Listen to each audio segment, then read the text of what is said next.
Hidup oleh Roh. Betapa lebihnya darah Kristus yang oleh Roh yang kekal telah mempersembahkan dirinya sendiri kepada Allah sebagai persembahan yang tak bercacat, akan menyucikan hati nurani kita dari perbuatan-perbuatan yang sia-sia, supaya kita dapat beribadah kepada Allah yang hidup. Ibrani 9 ayat 14. Mustahil menghidupi kehidupan Kristen yang sejati tanpa Roh Kudus. Dia yang telah menuntunmu, mengajarmu hal yang dari Tuhan, dan menginstruksikan engkau ke jalan yang engkau harus jalani. Saat pengangkatan gereja Tuhan, Alkitab berkata dalam sekerlip mata, orang mati dalam Kristus akan bangkit terlebih dahulu.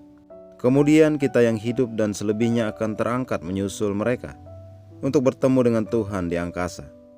1 Tesalonika 4 ayat 16-17, 1 Korintus 6 ayat 19-20. Namun bagaimana ini akan terjadi? Ini dilakukan dengan kuasa Roh Kudus.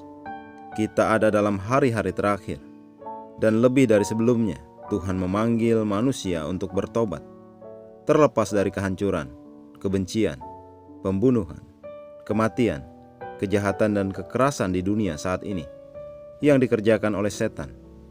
Kehendak Tuhan dinyatakan dalam 2 Petrus 3 ayat 9. Dikatakan Tuhan menghendaki supaya jangan ada yang binasa, melainkan supaya semua orang berbalik dan bertobat. Meskipun demikian, tanpa Roh Kudus, mereka tidak dapat hidup seperti yang Tuhan kehendaki mereka hidupi.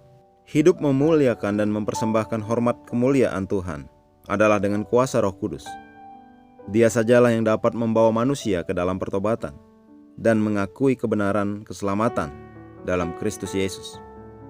Yesus berkata dalam Yohanes 16 ayat 8, "Dan kalau Ia, Roh Kudus datang, Ia akan menginsapkan dunia akan dosa, kebenaran dan penghakiman." Hidup dalam Roh adalah cara hidup anak Tuhan.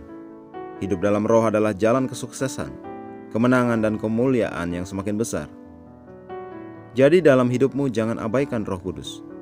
Berserah pada pengaruhnya dan tuntunannya dengan secara sengaja dan sadar melakukan firman Tuhan.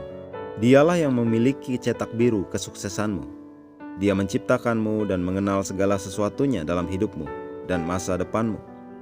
Dia memiliki komitmen memastikanmu menyelesaikan perjalanan hidupmu dengan berkemenangan, kejayaan, memenuhi kehendak Tuhan dengan penuh sukacita. Mungkin engkau membaca ini dan belum menerima Roh Kudus. Engkau dapat menerima Dia saat ini juga. Ini tidak susah. Engkau dapat meminta seseorang yang penuh Roh Kudus menumpangkan tangan atasmu, dan engkau pasti menerimanya. Yang engkau perlu lakukan hanya meminta dan menerima Dia dengan iman, percaya kepada Tuhan. Haleluya. Mari kita mengucapkan pengakuan. Aku berserah penuh pada pengaruh dan tuntunan Roh Kudus setiap waktu. Dialah penolongku selalu, guru, pengajar, pembimbing yang senantiasa mewahyukan Kristus Yesus kepadaku dan melaluiku. Dia menguduskan pelayananku bagi Tuhan dan menuntunku dalam jalan kebenaran. Amin.